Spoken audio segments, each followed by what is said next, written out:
ఈరోజు నిజంగా చెప్పాలంటే ఈ రాజకీయాలు ఇంతలా దిగజారిపోతున్నాయా?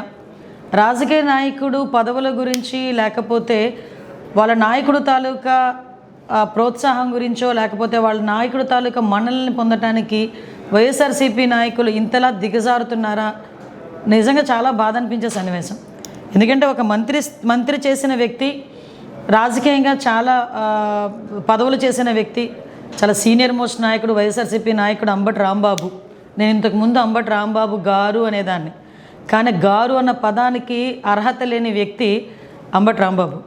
అంబటి రాంబాబు ఈరోజు ఒక చంద్రబాబు నాయుడు గారి గురించి మాట్లాడిన భాష, నేను ఒకటే సూటిగా అడుగుతున్నా, నీ భార్యకి కానీ మీ తల్లిగారికి కానీ ఒక్కసారి నువ్వు మాట్లాడిన భాష ఏదైతే ఉందో ఒక్కసారి చూపించి, నేను మాట్లాడింది కరెక్టేనా అని మీ తల్లిని అడగండి, లేకపోతే మీ భార్యని అడగండి, లేకపోతే నీకు కూతురుంటే మీ కూతురుని అడగండి, అది కరెక్టే అని వాళ్ళు ఎవరైనా నోటి నుంచి చెప్తారేమో ఒక్కసారి ఆలోచన చేయండి.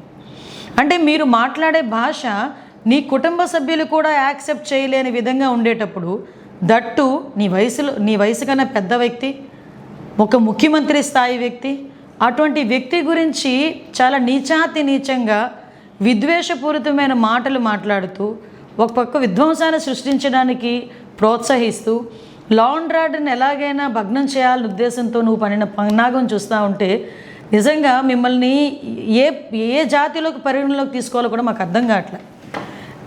ఒక చెప్పాలంటే నీలాంటి గురించి మాట్లాడాలంటే కూడా సిగ్గనిపిస్తుంది. ఎందుకంటే ఈరోజు పోలీసులు నిన్ను అడ్డుకుంటే అసలు విషయం ఏం జరిగిందో కూడా ప్రజలందరికీ కూడా తెలియాలి. ఒక ఫ్లెక్సీలు తొలగించే విషయంలో మీరు వస్తాను అంటే డిపార్ట్మెంట్ నుంచి చాలా క్లియర్గా ఇన్స్ట్రక్షన్ వచ్చింది.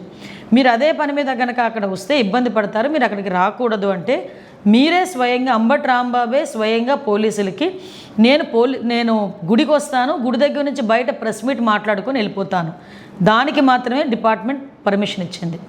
డిపార్ట్మెంట్ పర్మిషన్ ఇస్తే వచ్చి దర్శనం చేసుకొని బయటకు వచ్చి ప్రెస్ మీట్ మాట్లాడి అక్కడి నుంచి 500 మీటర్ల దూరంలో ఉన్న ఫ్లెక్సీల దగ్గరికి వెళ్ళేదానికి ప్రయత్నం చేస్తే అక్కడ ఆల్రెడీ కొంతమంది తెలుగుదేశం పార్టీ కార్యకర్తలు, కొంతమంది ఫాలోవర్స్ ఉంటే మళ్ళీ లా అండ్ ఆర్డర్ ఇష్యూ వస్తుందని ఎంత నచ్చ చెప్పడానికి ప్రయత్నం చేసినా పోలీసుల్ని కూడా చాలా అతి దారుణంగా పోలీసులను కూడా దూషించి గౌరవ ముఖ్యమంత్రి నారా చంద్రబాబు నాయుడు గారి గురించి నీచమైన మాటలు మాట్లాడి ఈరోజు అతని స్థాయిని దిగజార్చుకుంటున్నాడా, అతని పార్టీ స్థాయిని దిగజార్చుతున్నాడా, లేకపోతే అతని వ్యక్తిత్వమే అంతా, అతని నాయకుడి తాలూకా వ్యక్తిత్వమే అంతా నాకు అర్థం కావట్లేదు.